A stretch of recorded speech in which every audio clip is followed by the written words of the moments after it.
하나님의 말씀은 시편 107편 23절에서부터 43절까지 말씀을 보겠습니다. 시편 107편 23절에서부터 43절까지 말씀이 됩니다.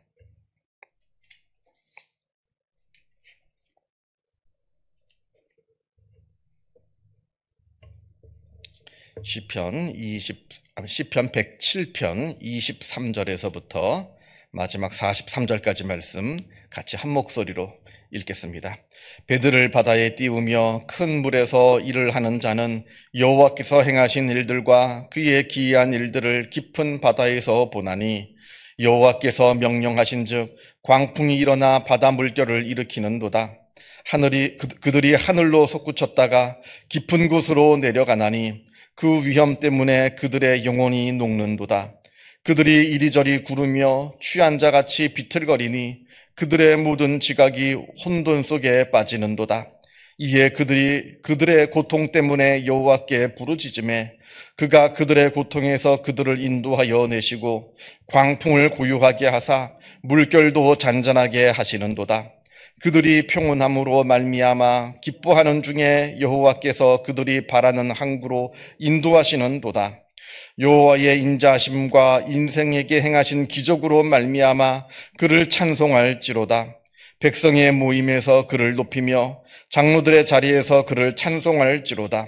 여호와께서는 강이 변하여 광야가 되게 하시며 샘이 변하여 마른 땅이 되게 하시며 그 주민의 악으로 말미암아 옥토가 변하여 염전이 되게 하시며 또 광야가 변하여 못이 되게 하시며 마른 땅이 변하여 샘물이 되게 하시고 줄인 자들로 거기에 살게 하사 그들이 거주한 성읍을 준비하게 하시고 밭에 파종하며 포도원을 재배하여 풍성한 소출을 거두게 하시며 또 복을 주사 그들이 크게 번성하게 하시고 그의 가축이 감소하지 아니하게 하실지라도 다시 압박과 재난과 우환을 통하여 그들의 수를 줄이시며 낮추시는도다.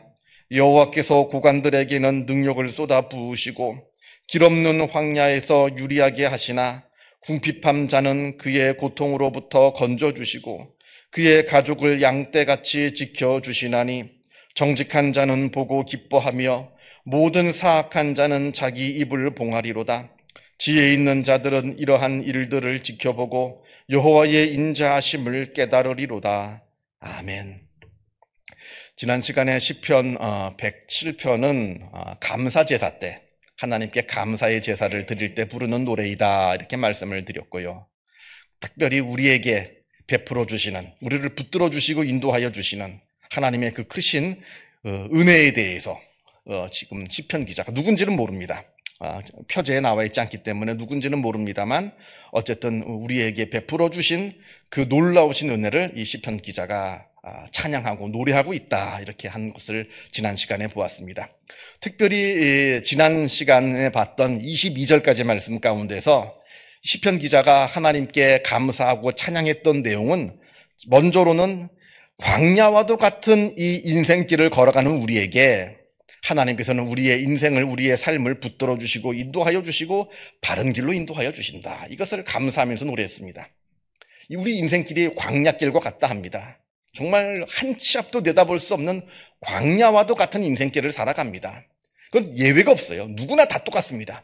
내가 볼 때 내 동창 아무개는 참 팔자도 좋다, 뭐 저렇게 뭐 걱정 없이 근심 없이 살아가나 할지라도 그분의 삶을 들여다보면, 깊이 들여다보면 그분도 역시 자기의 인생의 무게를 짊어지고 살아가는, 광야길을 걸어가는 나와 똑같은 인생을 살아가는 겁니다. 그러니까 세상에 나만 고통당하는 게 아닙니다. 어떤 분은 그래요. 세상 사람 다 잘 사는데 나만 힘들대요. 아닙니다. 다 세상 사람 다 똑같아요. 다 자기의 인생의 무게를 짊어지고 살아가고 있는 겁니다. 그러한 이렇게 인생의 무게를 짊어지고 광야와 같은 삶을 살아가고 있는 우리를, 그러나 하나님께서는 지켜주시고 우리를 지켜주시고 우리의 삶을 인도하여 주신다, 이걸 지금 노래하고 있었고요. 지난 시간에 또 두 번째로 이 시편 기자가 노래했던, 감사했던 하나님의 은혜는 무엇보다도 우리에게 영적인 은혜를 베풀어 주신다는 겁니다. 우리 인간이라고 하는 것은 죄로 기울어져 있습니다. 이건 예외가 없어요. 다 똑같습니다. 그냥 우리의 마음은 죄로 기울어져 있습니다. 가만히 내버려 두면 그냥 주르륵 이렇게 죄로 흘러가 내려버리는 것이 우리 인간의 모든 사람의 마음입니다. 그래서 죄를 지어요. 하나님을 떠나려고 해요. 하나님께로부터 벗어나려고 합니다. 그때마다 하나님께서 우리를 붙들어 주신다는 거예요. 우리 스스로 죄의 쇠사슬에 묶여버립니다. 우리 스스로 하나님을 떠나서 불행의 구렁텅이에 빠져버립니다.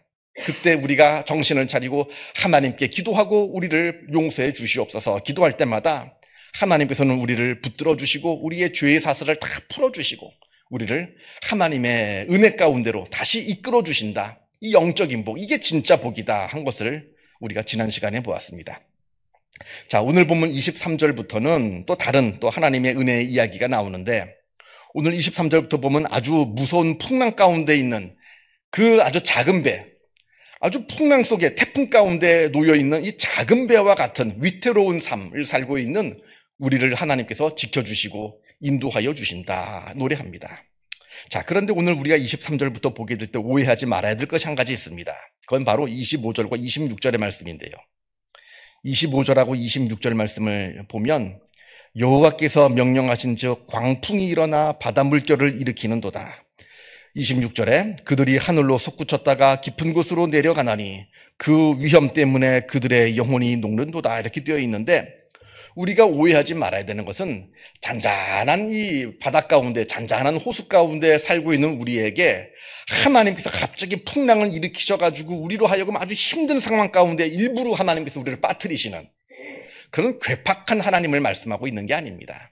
지금 이 이야기는 아무리 큰 풍랑과 태풍이 분다 할지라도 이게 다 하나님의 통제 하에 있다는 것을 말씀하고 있는 거예요. 하나님의 통제 하에 있는. 그러니까 그것을 하나님께서 불러일으키셨다 이렇게 표현했을 뿐이지 멀쩡하게 잘 살고 있는 우리를 하나님께서 우리를 아주 힘들게 만들고 우리를 괴롭게 만드시는 그 못된 하나님, 아주 변덕이 심한 하나님, 아주 어디로 튈지 모르는 무서운 하나님, 그 이야기를 하는 게 아닙니다. 아무리 세상에 험난한 일이 벌어진다 할지라도 그건 다 하나님의 통제 하에 있는 것이다. 그것을 이야기하고 있는 것이고요. 그래서 이 문맥 안에서 중요한 이야기는 25절, 26절이 아니라 28절과 29절에 있습니다. 28절을 보면 이에 그들이 그들의 고통 때문에 여호와께 부르짖음에 그가 그들의 고통에서 인도하여 내시고 29절 광풍을 고요하게 하사 물결도 잔잔하게 하시는도다.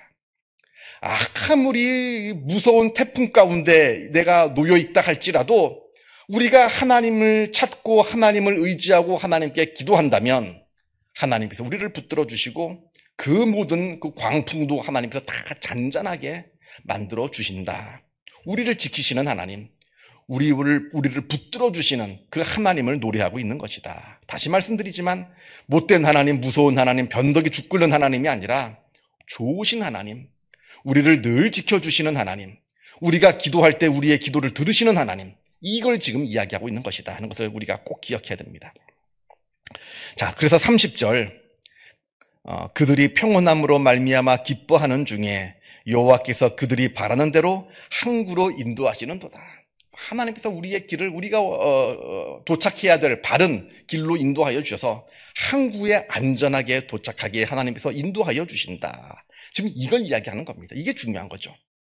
그래서 하나님께서는 우리를 지켜주시는 하나님, 우리를 평온케 하시는 하나님, 우리를 복된 길로 인도하여 주시는 하나님, 우리에게 좋은 것으로 베풀어 주시는 하나님, 좋으신 하나님이시지 우리를 괴롭히는 하나님, 어떻게 튈지 모르는 무서운 하나님, 변덕이 죽 끓는 하나님, 그런 못된 하나님이 아니라는 거예요. 우리가 이 믿음에서 흔들려서는 안 됩니다. 근데 많은 분들이 이 믿음이 흔들려요. 하나님을 전능하신 하나님으로는 아는데 하나님을 좋으신 하나님으로 알지 못하는 사람들이 많습니다. 하나님은 늘 무서운 존재예요. 그래서 하나님께 기도하는 것도 무서워요. 그런 분들이 있어요. 그러나 하나님은 좋으신 하나님이시다. 이 믿음이 흔들려서는 안 되는 겁니다. 이 믿음이 흔들려서는. 33절을 봅니다. 33절부터는 또 하나님의 은혜 가운데 또 다른 측면의 은혜를 말씀하고 있는데 심판하시는 하나님을 감사하며 찬양하고 있습니다. 심판하시는 하나님. 이게 참 양면이에요. 하나님은 용서하시는 하나님이십니다만 그러나 동시에 하나님은 심판하시는 하나님이십니다. 둘 다를 다 붙잡아야 돼요. 하나님은 우리를 용서하시는 하나님이시지만 하나님은 심판하시는 하나님이시다. 우리가 하나님께 우리의 죄를 고백하고 하나님께 용서를 구하면 그 어떠한 죄도 하나님께서는 다 용서하십니다. 그러나 우리가 우리 죄를 깨닫지 못하고 끝까지 회개하기를 거부하고 하나님으로부터 벗어나려고 한다면 하나님께서는 결국 우리를 심판하시는 하나님이시다. 그래서 용서하시는 하나님과 심판하시는 하나님은 서로 충돌되고 모순되는 것이 아니라 하나님의 양면성이라는 거예요. 그걸 꼭 우리가 기억해야 되는데 33절부터는 하나님의 심판하심, 그 심판을 찬양합니다. 정의의 하나님이시죠. 자, 33절을 보게 되면 하나님께서 강이 광야같이 되게 한다. 물이 흐르는 이 좋은 땅을 하나님께서 물이 다 싹 말라버리는 광야같이 만들어버리신다는 거예요. 심판하시는 하나님이시죠. 하나님 없이 살아가는 사람들, 그 전까지는 좋았어요. 강이 흐르고 농사도 잘 되고 풍요롭고 마음대로 내 물을 마실 수 있고 그렇게 세상을 즐기고 있는데 하나님을 끝까지 거부하고 하나님을 의지하지 않는 사람에게는 하나님께서 그들을 심판하셔서 그 강이 광야같이 된다. 다 하나님께서 심판하신다는 이야기입니다. 반대로 35절 말씀을 보면 광야가 샘이 된다 합니다. 그 광야 같은 아무것도 없는 그 땅을 걸어갑니다만, 그러나 그 사람이 하나님을 의지하고 하나님을 붙든다고 한다면, 하나님께 기도하고 하나님을 의지한다고 한다면 그 광야에서 샘이 솟아난다는 거예요. 하나님께서 지켜주시고 인도하여 주신다는 겁니다. 하나님의 은혜를 이야기하는 것이죠. 그러니까 중요한 건 뭐냐? 내가 하나님을 인정하고 하나님을 의지하고 있느냐, 이게 문제라는 겁니다. 아무리 내가 세상 가운데 많은 것을 가지고 누린다 할지라도 내가 하나님을 인정하지 않고 하나님을 의지하지 않는다고 한다면 결국에는 광야와 같은 삶을 살 수밖에 없는 게 우리 인간이고, 내가 지금은 비록 광야 같은 삶을 산다 할지라도 내가 하나님을 의지하고 하나님을 붙든다면 내 삶 속에 하나님께서 베풀어 주시는 은혜가 샘솟게 된다 하는 그 이야기를 주시는 겁니다. 그래서 은혜를 주시는 하나님이신 동시에 심판하시는 하나님을 말씀하고 있는 겁니다. 자, 36절을 보면 계속 같은 이야기입니다. 광야에서 먹을 것이 없어서 줄인 사람들에게 하나님께서 그 땅이 샘이 변해서, 그 마른 땅이, 광야 같은 땅이 샘이 되게 하셔서 거주할 수 있게 만들어 주시고, 또 거기서 농사도 짓게 해 주시겠다. 광야인데 아무것도 없는데 하나님께서 그렇게 은혜를 베풀어 주신다는 겁니다. 하나님을 의지하는 자들에게. 그래서 37절을 보면 밭에 파종을 하면 풍성한 소출을 거두게 되게 하고요. 38절을 보면 또한 그가 크게 번성하는 복을 하나님께서 주시겠다, 이렇게 말씀하십니다. 다 모두 다 하나님을 의지하고 하나님을 인정하는 사람들에게 주시는 복입니다. 자, 그러나 반면에 40절 말씀을 보게 되면 여호와께서 고관들에게 능력을 쏟아 부으시고 길 없는 황야에서 유리하게 하시나, 이렇게 되어 있습니다. 고관들, 잘 사는 사람들. 우리가 이제 성경 볼 때 좀 조심해야 되는 게, 이건 하나의 은유입니다. 비유법이에요. 더 정확히 얘기하면 환유라고 합니다. 이 문학에서. 진짜 부자를 말하는 게 아니라 하나님을 인정하지 않는 사람들, 그리고 자기 자신을 의지하는 사람들. 가진 게 많아요. 가진 게 많아서 하나님께 기도하지도 않고 하나님을 의지하지도 않아요. 내가 가지고 있는 것들이 많으니까 그냥 내가 가지고 있는 돈, 내가 가지고 있는 인맥, 내가 가지고 있는 지혜, 이것만 의지하고 사는 사람들. 부자라고 다 그런 사람이 아닙니다만 그냥 그렇게 성경에서는 그렇게 표현하는 겁니다. 문학적으로. 그래서 이제 그런 사람들을 말하는 거예요. 그래서 하나님을, 여기서 말하는 고관들이란 하나님을 인정하지 않고 하나님을 의지하지 않고 자기를 의지하는 사람들에게 하나님께서는 능력을 쏟아 부으시고 길 없는 황야에 유리하게 하신다, 이렇게 말씀하고 있습니다. 왜냐하면 하나님 없이 살아가려고 하니까요. 그런 사람들은 하나님께서 심판하신다 되어 있고요.